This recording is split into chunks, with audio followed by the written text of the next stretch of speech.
আমার নবী বলছেন যে জাকাত দিবা, জাকাত দিলে তোমাদের ধন সম্পদ ধ্বংস হবে না, তোমাদের ধন সম্পদ আমার আল্লাহ হেফাজত করবেন। নবী করিম সাল্লাল্লাহু আলাইহি সাল্লাম সাহাবায়ে কেরামদের সামনে বয়ান করতেছেন। ইহুদি মহিলা ওই মজলিসের পাশ দিয়ে যাচ্ছিলেন। ইহুদি মহিলা শুনতে পারল যে মুহাম্মদ বলেছে জাকাত দিলে ধন সম্পদ নাকি ধ্বংস হয় না।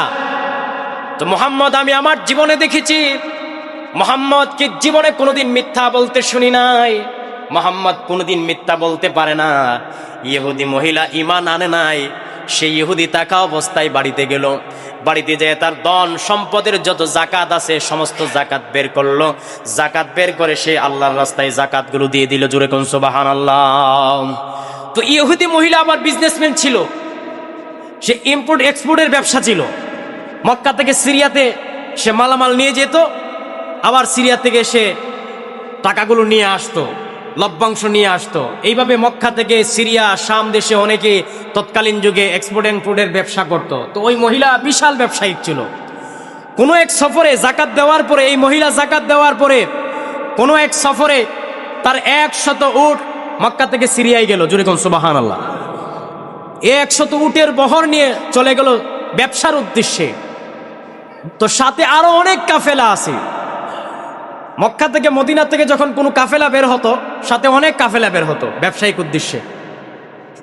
তো ব্যবসায়িক পণ্য টণ্য সবকিছু বিক্রি করে তারা যখন আবার মক্কাতে আসার জন্য রওনা দিল, রওনা দেওয়ার পথে ইহুদি মহিলা শুনতে পারলো যে রাস্তায় ডাকাতি হচ্ছে, রাস্তায় ডাকাতি হচ্ছে, সকলের ধন সম্পত্তি ডাকাতরা কেড়ে নিয়ে যাচ্ছে।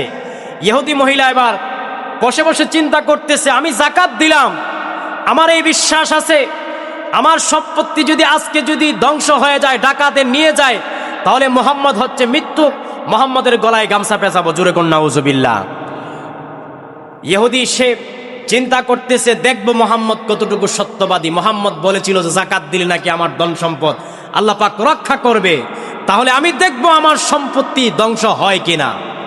একদিন, 2 দিন হয়ে গেল, 3 দিন পরে দেখা গেল কেউ ফিরে আসে নাই। কিন্তু ওই ইহুদি মহিলার 100 উটের বহর নিয়ে ওই তার যারা ব্যবসায়িক লোকেরা ছিল সবাই আসলো। জোরে কোন সুবহানাল্লাহ।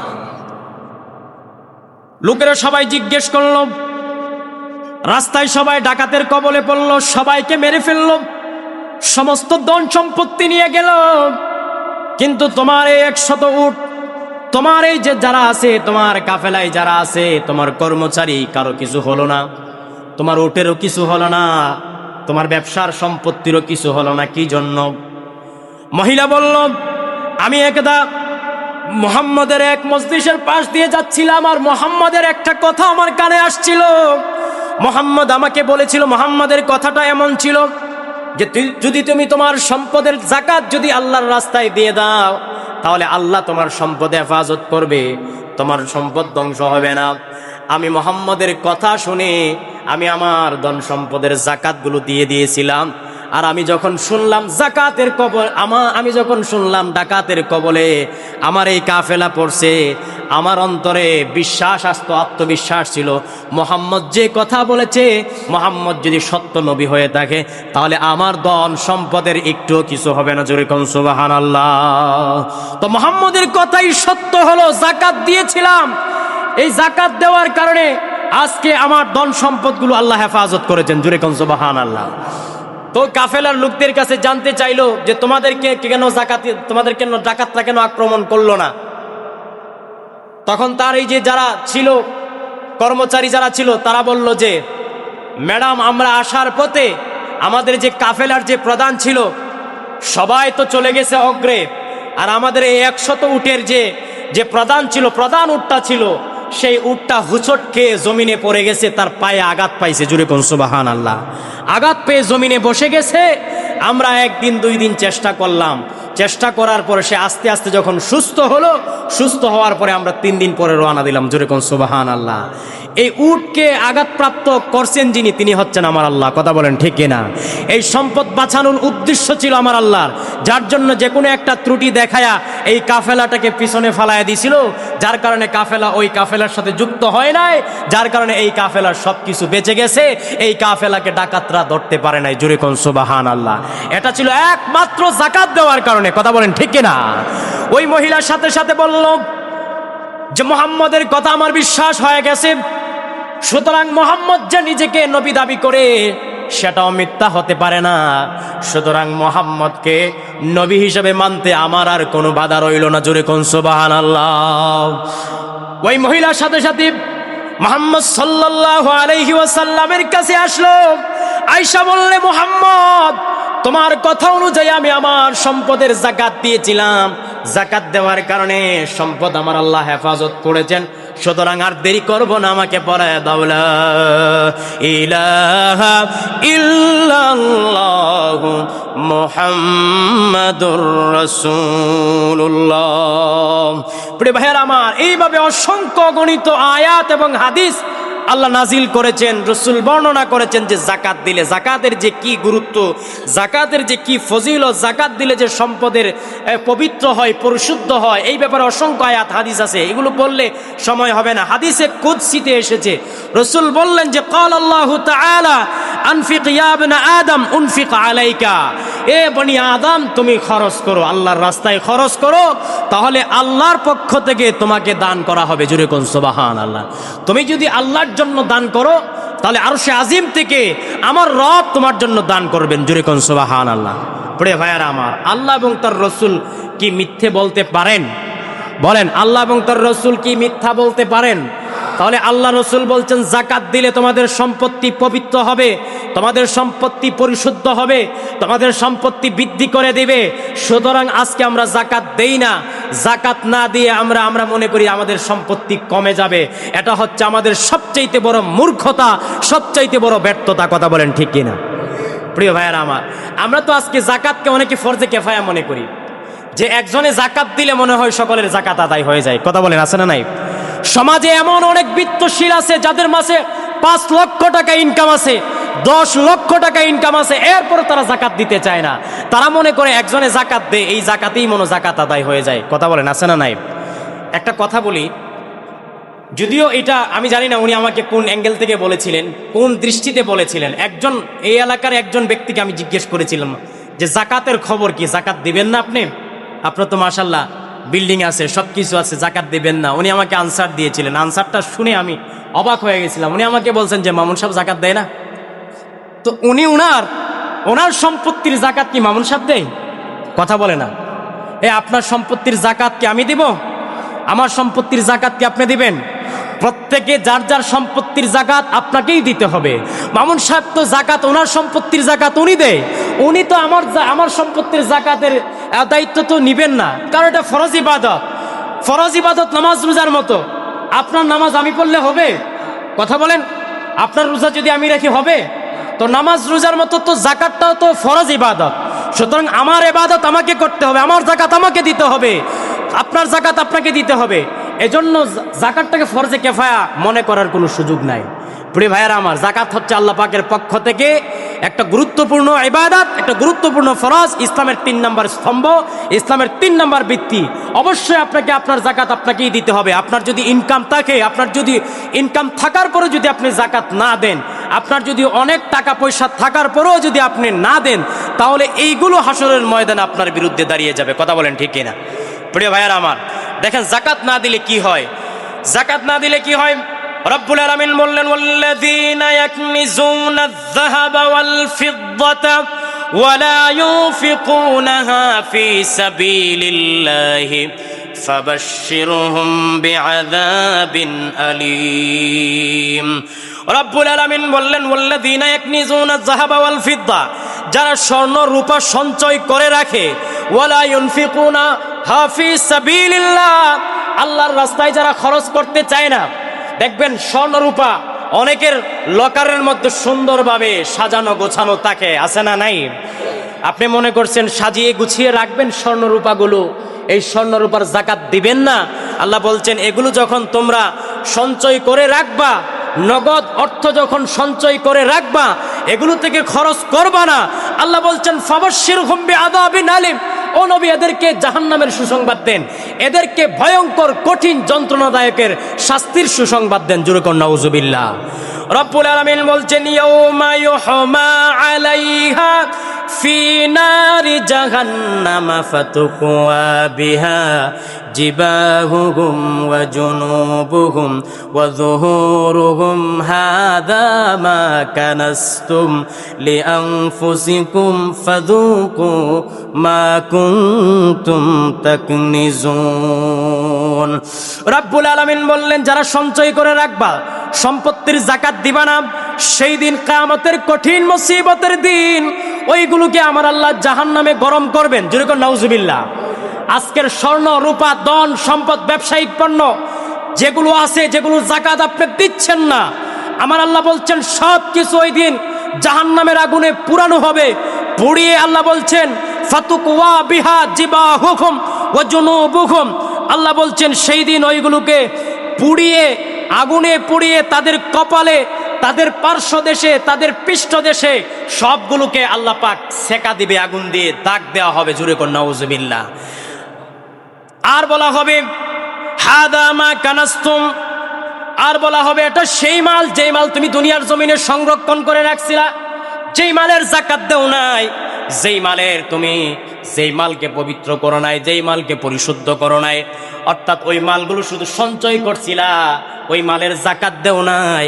আমার আল্লাহ বলবেন ফাযুকু মা, রাব্বুল আলামিন বলেন ফাযুকু মা কুনতুম তাকনিজুন। আজকে শাস্তি ভোগ করো, আজকে শাস্তি ভোগ করো যে সঞ্চয় করে রাখছিলা ধন সম্পদ, এই ধন সম্পদগুলো ছাড়ো নাই, এই জন্য আজকে জাহান্নামের শাস্তিগুলো তোমরা চিরকালের জন্য ভোগ করতে থাকো। অতএব বোঝা গেল, আল্লাহ পাকের এই আয়াত দ্বারা বোঝা গেল, যদি ধন সম্পদ ধরে রাখেন, যাকাত না দেন, শুধু সঞ্চয় করতেই আছেন আর আল্লাহর রাস্তায় খরচ করেন না, সেগুলো জাহান্নামের আগুনে জ্বালিয়ে আপনার কপালে আগুন দিয়ে সেক দেওয়া হবে, আপনার পার্শ্ব দেশে, পৃষ্ঠ দেশে, সামনের দিকে, পিছনের দিকে, সব দিকে জাহান্নামের আগুন দিয়ে হিট করা হবে, জাহান্নামের আগুন দিয়ে সেকা দেওয়া হবে।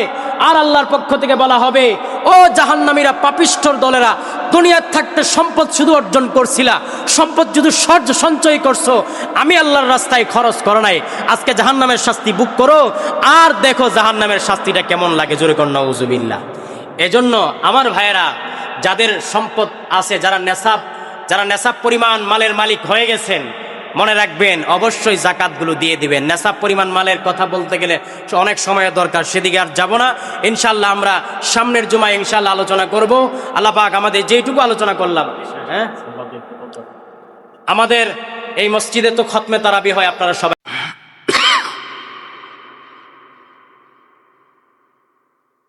আলহামদুলিল্লাহ। إن الحمد لله الأكرم الذي خلق الإنسان وكرم وعلمه من البيان ما لم يعلم،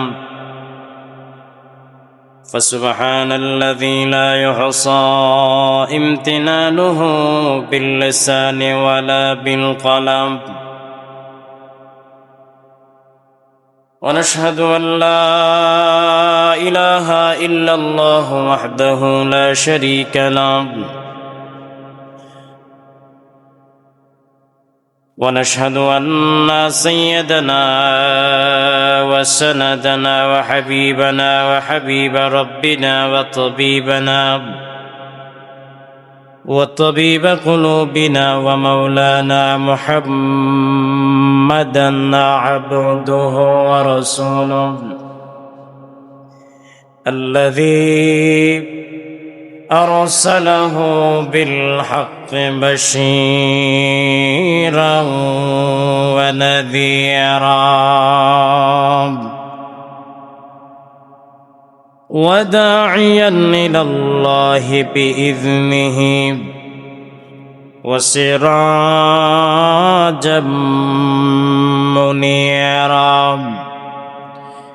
فقد قال الله تعالى في كلامه المجيد والفرقان الحميد: أعوذ بالله من الشيطان الرجيم، بسم الله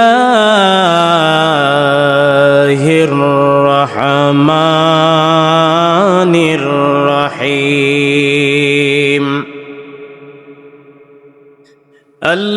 الذين ينفقون أموالهم بالليل والنهار سرا وعلانية فلهم أجرهم عند ربهم ولا خوف عليهم ولا هم يحزنون. وقال تعالى في آية أخرى والذين يكنزون الذهب والفضة ولا ينفقونها في سبيل الله فبشرهم بعذاب أليم. صدق الله العظيم وصدق رسوله النبي الكريم ونحن على ذلك لمن الشاهدين والشاكرين والذاكرين والحمد لله رب العالمين. إن الله وملائكته يصلون على النبي يا أيها الذين آمنوا صلوا عليه وسلموا تسليما. اللهم صل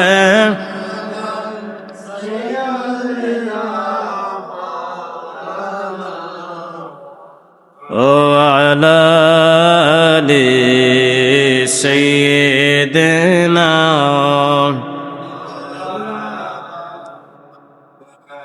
زبان খুলে পড়ুন اللهم صل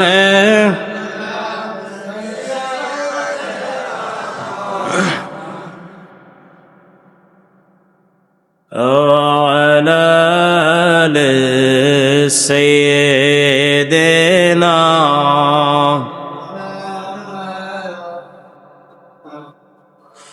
লক্ষ কোটি সালাম জানাই নবী আপনার কদমে দয়া করে সুপারিশ করিয়েন রোজ হাসরের ময়দানে। আল্লাহুম্মা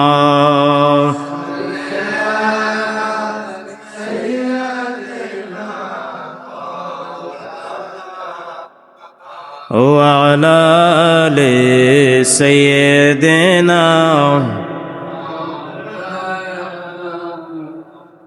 حق لا إله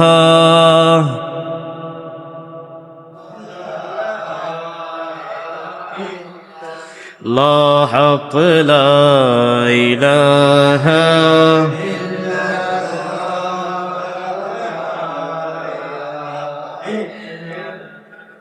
يا رحمن يا الله يا رحيم يا الله يا رحمن يا الله يا رحيم يا الله حق لا إله إلا الله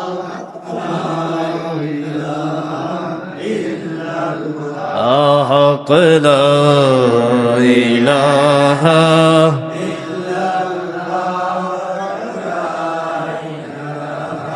إلا الله لا إله إلا الله محمد رسول الله صلى الله عليه وسلم।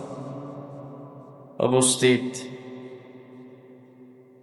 আজকের এই পবিত্র জুমার দিনে আগত সম্মানিত মুসল্লিয়ানা কেরাম, মুরব্বিয়ান আযম, অত্র এলাকার দিনদার ধর্মপ্রাণ মুসলমান ভাই ও বন্ধুগণ, আল্লাহ সুবহানাহু ওয়া তাআলার দরবারে অসংখ্য শুকর এবং সুজুদ যে মহান রব্বুল আলামিন আমাদেরকে অত্র এলাকার অসংখ্য গণিত মানুষ থেকে যাচাই বাছাই করে, মায়া করে, মহব্বত করে, ভালোবেসে জুমার নামাজ আদায়ের লক্ষ্যার্থে জুমার নামাজ আমরা পড়ব। আল্লাহ পাক আমাদের সবাইকে সেই সুযোগটুকুন করে দিয়েছেন। সেজন্য অন্তরের অন্তরস্থল থেকে হৃদয়ের আবেগ অনুভূতি উজাড় করে দিয়ে আমরা সকলে একসাথে সমস্বরে কালিমাতুশ শুকর আদায় করছি। আমরা পড়ছি আলহামদুলিল্লাহ। অসংখ্য দরুদ এবং সালাম প্রেরণ করছি সর্বকালের সর্বযুগের সর্বশ্রেষ্ঠ মহামানব, বিশ্বমানবতার মুক্তির দূত, বিশ্বমানবতার পরম বন্ধু, আমার আপনার কলিজার টুকরা নবী, প্রাণের চেয়ে প্রিয় নবী, উম্মতের কান্ডারি নবী, দু জাহানের বাদশা নবী, সৈয়দুল মুরসালিন, খাতামুন নবিয়্যিন ওয়াল মুরসালিন, সৈয়দুনা হাবিবুনা শফিউনা ইমামুনা কুদওয়াতুনা হাবিবে কিবরিয়া মুহাম্মদ মুস্তাফা সাল্লাল্লাহু আলাইহি ওয়াসাল্লামের উপর আল্লাহ পাক আমাদের দরুদ সালাম খানি সোনার মদিনায় পৌঁছায় দেন, বলুন আমিন। সম্মানিত মুসল্লিয়ানে কারাম, রমজান মাস আমাদের থেকে আস্তে আস্তে করে বিদায় নিচ্ছে। রহমতের দিনগুলো চলে গেল, মাগফিরাতের দিনগুলো চলতেছে। একটা সময় মাগফিরাতের দিনগুলো শেষ হয়ে যাবে। সেজন্য রমজান আসছে আমাদের পরিবর্তনের জন্য। রমজান যাচ্ছে, আমাদের পরিবর্তন হচ্ছে কি না এটা আমাদেরকে বুঝতে হবে। আমাদের মধ্যে কোনো ধরনের পরিবর্তন, কোনো ধরনের চেঞ্জ হচ্ছে কি না সেটা আমাদের খেয়াল রাখতে হবে।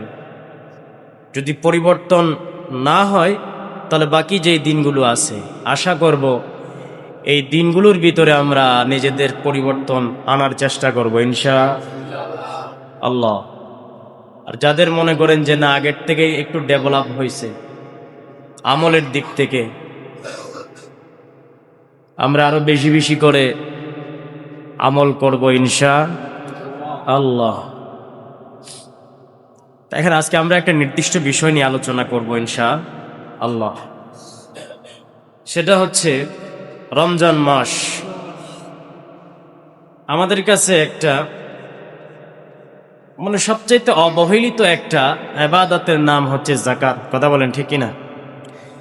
যাকাত এখন আমরা দিতে চাই না, কিন্তু যাকাতের গুরুত্ব শরীয়তে ইসলামীতে অনেক বেশি। ইসলামের যে রুকনগুলো আছে, ইসলামের যে মূল ভিত্তি আছে, মূল ভিত্তির ৩ নম্বর ভিত্তি হচ্ছে যাকাত। জোরে কোন সুবহানাল্লাহ। আমরা আজকে আলোচনা করব যাকাতের গুরুত্ব, তাৎপর্য, ফজিলত নিয়ে ইনশাআল্লাহ। আল্লাহ আমাদের সবাইকে ধৈর্য সহকারে আমলের নিয়তে শোনার মতো তৌফিক দান করুন, বলুন আমিন। আল্লাহ তাআলা মানব জাতিকে আশরাফুল মাখলুকাত তথা সৃষ্টির শ্রেষ্ঠ জীব হিসেবে পৃথিবীতে প্রেরণ করেছেন। এতে কি কারো কোনো সন্দেহ আছে? আল্লাহ আমাদেরকে আশরাফুল মাখলুকাত বানিয়েছেন। আল্লাহ আমাদেরকে সৃষ্টির সেরা জীব বানিয়েছেন।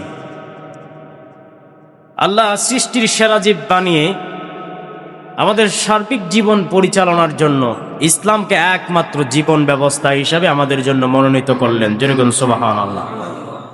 ইসলামে আমাদের জন্য একমাত্র জীবন ব্যবস্থা, যেখানে সব কিছু আছে। আছে না নাই? মানব জাতির দুনিয়াতে কল্যাণ, দুনিয়াবি কল্যাণ, পরকালীন মুক্তির যা যা দরকার সব আল্লাহ ইসলামে রেখেছেন। এজন্য ইসলামকে আল্লাহ পাক আমাদের জন্য একমাত্র জীবন ব্যবস্থা হিসেবে আমাদের জন্য মনোনীত করলেন। উদ্দেশ্য হলো মানুষ ইসলামের যাবতীয় বিধিবিধান পালনের মাধ্যমে আল্লাহ পাকের নৈকট্য হাসিল করবে, আল্লাহ পাকের নৈকট্য অর্জন করবে। সুবহানাল্লাহ। অর্থাৎ আমরা কিভাবে আল্লাহ পাকের নৈকট্য অর্জন করব, নৈকট্য হাসিল করব, সেজন্য আল্লাহ পাক ইসলামকে আমাদের জন্য মনোনীত ধর্ম করলেন, মনোনীত জীবন ব্যবস্থা করলেন। প্রিয় ভাইয়ের আমার, তো আল্লাহ প্রদত্ত যে জীবন ব্যবস্থা আমাদের জন্য রয়েছে, আল্লাহর পক্ষ থেকে যে জীবন ব্যবস্থা, সাউন্ড ঠিক করেন।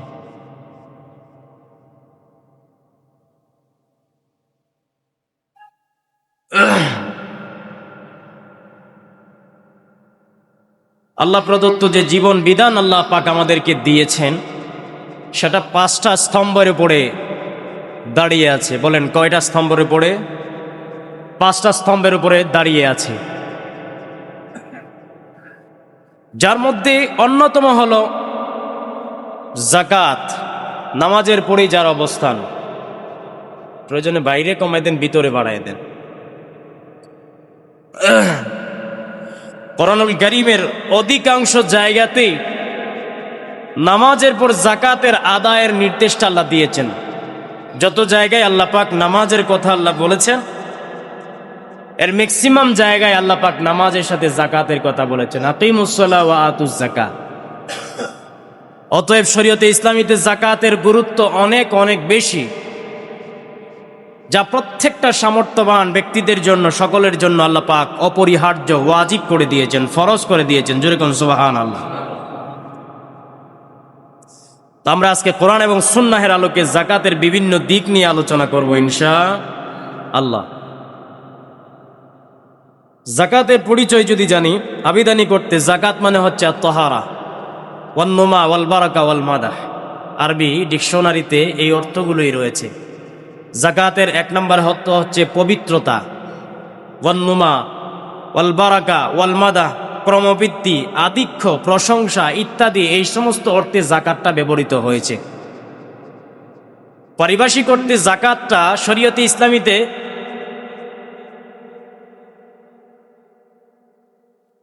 শরীয়ত কর্তৃক নির্ধারিত নিসাব পরিমাণ মালের নির্দিষ্ট অংশ নির্দিষ্ট খাতে ব্যয় করার নাম হচ্ছে যাকাত।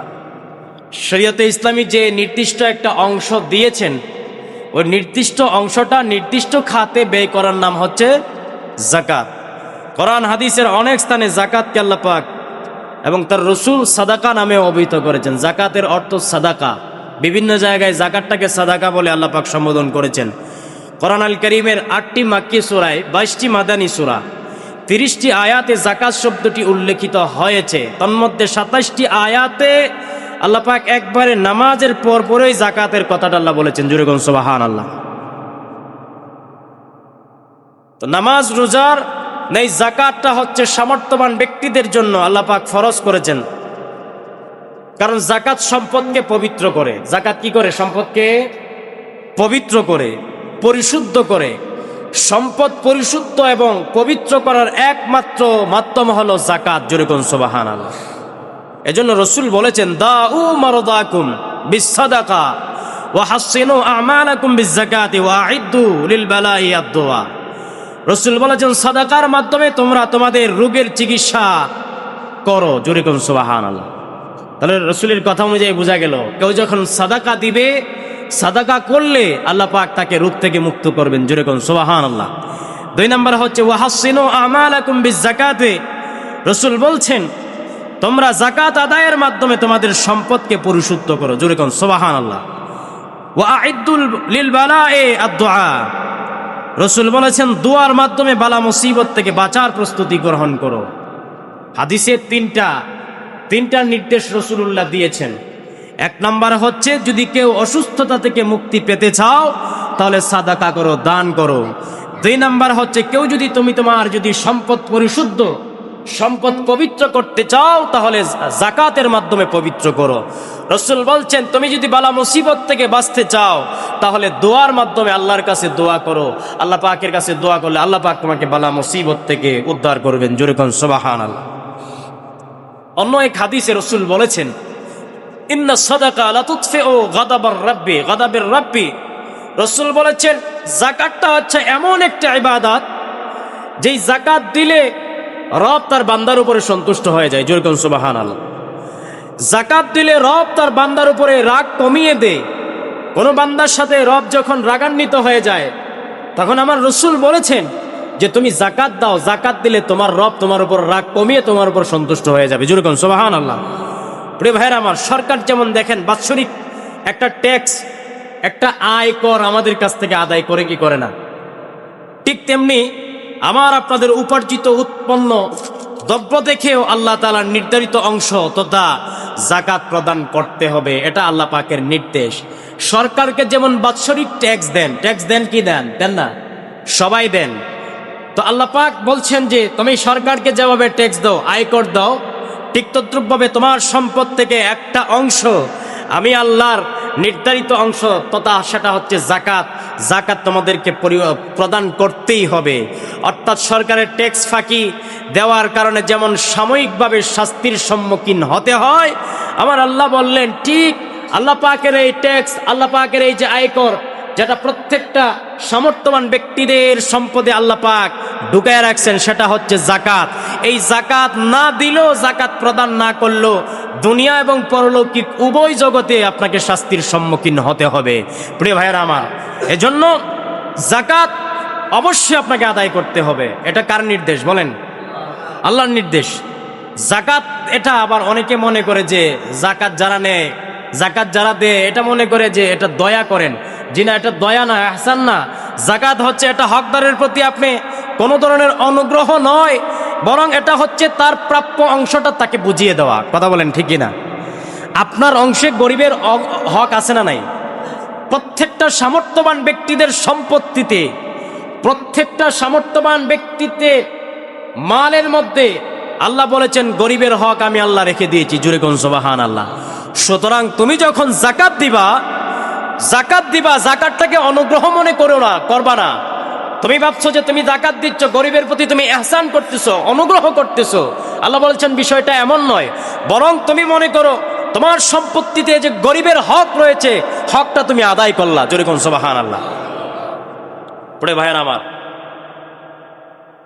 আল্লাহ বলেছেন তোমার অংশে, তোমার সম্পত্তিতে যে একটা অংশ রয়েছে গরিবের, জাকাত দেওয়ার মাধ্যমে সেটা তুমি দায় মুক্তি হলা। জাকাত দিবা না তো তোমার অংশে যে গরিবের অংশটা রয়েছে, এই দায় তুমি কোনোদিন দিতে পারবা না। হাসরের ময়দানের হিসাব দিতে হবে। এটা আল্লাহ পাক সুস্পষ্টভাবে ঘোষণা দিয়েছেন। প্রিয় ভাইয়েরা আমার, এই জাকাতটা হচ্ছে একটা ইবাদতে মালি, অর্থনৈতিক ইবাদত, যা অন্যান্য ইবাদতের মতো আল্লাহ কর্তৃক নির্ধারিত। সুতরাং জাকাত আদায়ের কোনো বিকল্প আমাদের নাই। জাকাত অবশ্যই আদায় করতে হবে। জাকাত আদায়ের ব্যাপারে কোনো কম্প্রোমাইজ হবে না। জাকাত অবশ্যই আপনাকে দিতে হবে। আপনি সামর্থ্যবান, আপনি বিত্তবান, আপনি সামর্থ্যবান, আপনাকে অবশ্যই জাকাত দিতে হবে। জাকাত দেওয়ার কোনো বিকল্প কোনো রাস্তা নাই। আপনি মনে করবেন জাকাতের পরিবর্তে আপনি লুঙ্গি গামছা দিয়ে আপনি দায় সারা মুক্ত হয়ে যাবেন, বিষয়টা এমন নয়। আপনার সম্পত্তিতে যতটুকু সম্পত্তি রয়েছে সবগুলো হিসাব করতে হবে। হিসাব করে নির্দিষ্ট অংশ বের করে সবগুলো আল্লাহর রাস্তায় দান করতে হবে। তাহলে আপনি দায়মুক্ত হতে পারবেন, অন্যথায় দায়মুক্ত হওয়ার কোনো সিস্টেম নাই। প্রিয় ভাইয়েরা আমার, ইসলামের সোনালী যুগে, ইসলামের শুরু যুগে সাহাবায়ে কেরাম খুব স্বতঃস্ফূর্তভাবে জাকাতের প্রতি গুরুত্ব দিয়েছেন, জাকাত আদায় করেছেন। সুবহানাল্লাহ। ইসলামের মধ্যে সাহাবায়ে কেরামের মধ্যে সবচেয়ে নরম যে সাহাবী ছিল, যাকে বলা হতো হযরতে আবু বকর সিদ্দিক রাদিয়াল্লাহু তাআলা আনহু, অর্থাৎ আবু বকরের মতো নরম সাহাবী কেউ ছিলেন না। কিন্তু জাকাতের ক্ষেত্রে আবু বকর উনি বলেছিলেন যে আমার রাজ্যে, আমার শাসনামলে যদি কোনো ব্যক্তি জাকাত দিতে অস্বীকার করে, কেউ যদি জাকাত দিতে না চায়, তাহলে তার বিরুদ্ধে আমি যুদ্ধ ঘোষণা করলাম। জোরে কোন সুবহানাল্লাহ। তাহলে বুঝতেই পেরেছেন আল্লাহ পাকের এই বিধানের ব্যাপারে সাইয়েদনা আবু বকর বললেন এখানে নমনীয়তা দেখানো যাবে না। জাকাত দিবা না কেউ, তাহলে তোমার বিরুদ্ধে আমরা সকলে মিলে যুদ্ধ করব। এটা সিদ্দিকে আকবর বলেছিলেন, একজন নরম তবিয়তের, নরম স্বভাবের একজন সাহাবী। আল্লাহু আকবার। এজন্যই রব্বুল আলামিন কোরআনুল কারীমের অনেক জায়গায় আল্লাহ পাক এই যাকাতের গুরুত্বের কথা আল্লাহ বলেছেন। রব্বুল আলামিন বললেন, ইয়া আইয়ুহাল্লাযীনা আমানু আনফিকু মিন তাইয়্যিবাতি মা কাসাবতুম ওয়া মিম্মা আখরাজনা লাকুম মিনাল আরদ। রব্বুল আলামিন বললেন, ওহে ঈমানদারেরা, আনফিকু মিন তাইয়্যিবাতি মা কাসাবতুম, তোমরা তোমাদের উপার্জিত হালাল মালের কিছু অংশ আমি আল্লাহর রাস্তায় ব্যয় করো। ঘোষণা দিয়েছেন কে? আল্লাহ বলেছেন আনফিকু মিন তাইয়্যিবাতি মা কাসাবতুম, তোমাদের উপার্জিত হালাল সম্পদ থেকে কিছু অংশ আমি আল্লাহর রাস্তায় খরচ করো। ওয়া মিম্মা আখরাজনা লাকুম মিনাল আরদি, আল্লাহ বলছেন এবং আমি তোমাদের জন্য জমিন হতে যা কিছু উৎপন্ন করি, যা কিছু তোমাদের রিজিকের ব্যবস্থা করি, ওই জমিন থেকে যেগুলো উৎপন্ন হয় ওইগুলো থেকেও তোমরা আমি আল্লাহর রাস্তায় কিছু খরচ করো। অর্থাৎ এখানে আল্লাহ পাক এমন একটা মেসেজ দিয়েছেন যে মেসেজটা অনেকে জানেনও না, অনেকে জানেনও না। আমাদের যে কাঁচা কি হয়, কাঁচামাল, কাঁচা সবজি, গাছপালা দেখেন, এই যে দান টান হয় আমাদের, এগুলোরও জাকাত দিতে হয়। কথা বলেন ঠিক কিনা? জাকাত শুধু আপনি মালে দিবেন, আপনার সম্পত্তিতে দিবেন, এতদিন জেনে আছেন, শুধু জানছেন যে জাকাত মনে হয় সম্পত্তিতে দিতে হয়, স্বর্ণ রূপার টাকাতে দিতে হয়, কিন্তু আল্লাহ বলেন যে না, এগুলোর বাইরেও ওয়া মিম্মা আখরাজনা লাকুম মিনাল আরদি, জমিন থেকে যা উৎপন্ন হয়, তোমাদের কৃষিকাজ, তোমরা যারা কৃষিকাজ করো, তোমাদের যাদের দান হয়, তোমাদের যাদের ফল ফলাদি হয়, আল্লাহ বলেন ওই জমিন থেকে উৎপাদিত পণ্য থেকেও তোমরা আমি আল্লাহর রাস্তায় যাকাত দান করো। জোরে কোন সুবহানাল্লাহ। রব্বুল আলামিন কোরআনুল কারীমের অন্যত্র বলেন ইয়ামহাকুল্লাহুর রিবা ওয়া ইউরবিস সাদাকাত ওয়াল্লাহু লা ইউহিব্বু কুল্লা কাফফারিন আফীম। আমার আল্লাহ রাব্বুল আলামিন বললেন ইয়ামহাকুল্লাহুর রিবা, আল্লাহ সুদকে নিশ্চিহ্ন করেছেন, ওয়া ইউরবিস সাদাকাত, আর সাদাকাকে আল্লাহ বর্ধিত করেছেন। অর্থাৎ যারা সুদ খায়, সুদের সাথে যারা জড়িত, আল্লাহ বলেন এদের সম্পত্তি আমি আল্লাহ নিশ্চিহ্ন করে দেই, ওরা ওদের সম্পত্তিতে কোনো বরকত পায় না। আর প্রকৃতপক্ষে ওয়া ইউরবিস সাদাকাত, আর যারা সাদাকা করে আমি আল্লাহর রাস্তায়, যারা যাকাত দেয়, যারা দান করে, আমি আল্লাহ তাদের সম্পদগুলো বাড়িয়ে দেই। জোরে কোন সুবহানাল্লাহ। এই ঘোষণা কে দিয়েছেন? আল্লাহ দিয়েছেন। আল্লাহ বলছেন ইয়ামহাকুল্লাহুর রিবা, আল্লাহ সুদকে নিশ্চিহ্ন করেছেন, ওয়া ইউরবিস সাদাকাত, আর সাদাকা, দান, সাদাকা, যাকাতকে আল্লাহ বর্ধিত করেছেন। আল্লাহ বলছেন এ বান্দা, এ গোলাম, তুমি সুদ খাইবা তো তোমার সম্পত্তি বরকত কমে যাবে, তোমার সম্পত্তি একদিন নিশ্চিহ্ন হয়ে যাবে, শেষ হয়ে যাবে। আর তুমি যদি আমি আল্লাহর রাস্তায় যাকাত দাও, আমি আল্লাহর রাস্তায় সাদাকা করো, দান করো, তাহলে একটা সময় তোমার এই সম্পত্তিতে আমি আল্লাহ পাক এমন বরকত দিব যে তুমি কল্পনাও করতে পারবে না। জোরে কোন সুবহানাল্লাহ। প্রিয় ভাইয়েরা আমার, দেখেন, সুতরাং যাকাত প্রদানে আমাদের বাহ্যিক দৃষ্টিতে আমাদের মনে হয় যাকাত দিলে মনে হয় যে আমাদের সম্পত্তি কমে যায়, কারণ 1 লক্ষ টাকায় 2,500 টাকা দিতে হয়। বিষয়টা আমাদের কাছে মনে হয় 2.5% দিতে হয়, সম্পত্তির 2.5% দিতে হয়। সেই হিসাবে 1 লক্ষ টাকা যদি কারো কাছে থাকে, তাকে 2,500 টাকা দিয়ে দিতে হবে। বিষয়টা আমাদের বাহ্যিক দৃষ্টিতে যদিও মনে হয় যে আমাদের সম্পত্তি কমে যায়, কিন্তু আল্লাহ বলেন যে দেখো, তুমি যখন তোমার এই সম্পত্তি থেকে তখন 2.5% দিয়ে দিবা, তো আমি আল্লাহ এই 2.5%-এর উসিলায় আমি আল্লাহ তোমার সম্পত্তিতে আমি আল্লাহ বরকত দিব। জোরে কোন সুবহানাল্লাহ। পড়ে ভাইয়ারা আমার, এজন্য যাকাত যারা দেয়, যাকাত যারা আদায় করে, আমার আল্লাহ বলেন যে এটা আমি আল্লাহ নিজ হস্তে, আমি আল্লাহ নিজ কুদরতি হাতের মাধ্যমে তোমাদের সম্পত্তিটাকে আমি আল্লাহ বর্ধিত করে দিব, বাড়িয়ে দিব। জোরে কোন সুবহানাল্লাহ। পবিত্র কোরআন এবং হাদিসে যাকাত আদায়কারীদের জন্য তাদের সম্পদ বৃদ্ধি, পবিত্রকরণ ছাড়াও অনেক বড় বড় পুরস্কারের ঘোষণা আল্লাহ রেখেছেন। জোরে কোন সুবহানাল্লাহ।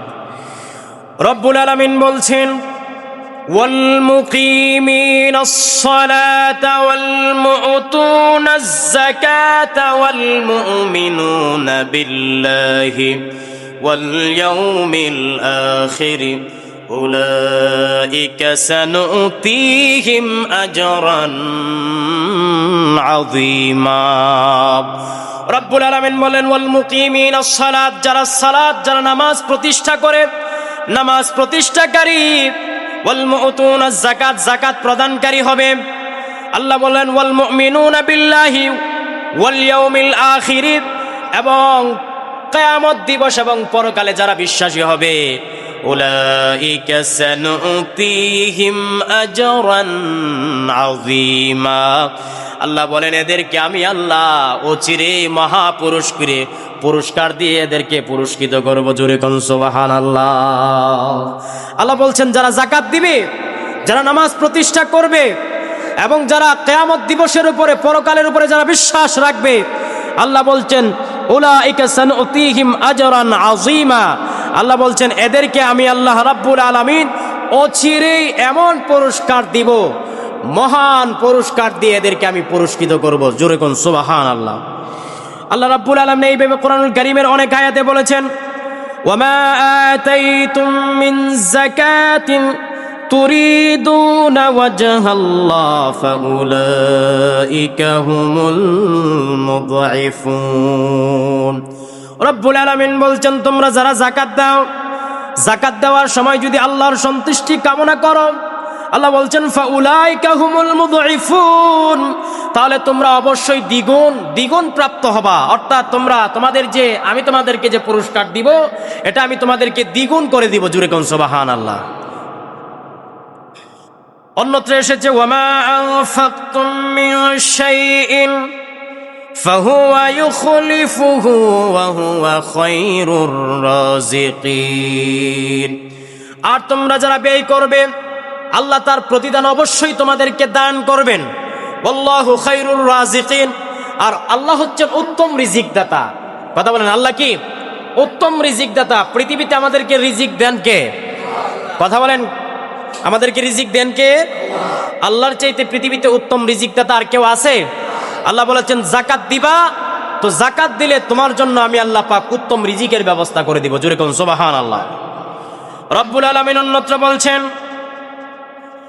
আল্লাযীনা ইউনফিকুনা আমওয়ালাহুম বিল্লাইলি ওয়ান নাহারি সিররান ওয়া আলানিয়াতান ফালাহুম আজরুহুম ইনদা রাব্বিহিম ওয়ালা খাউফুন আলাইহিম ওয়ালা হুম ইয়াহজানুন।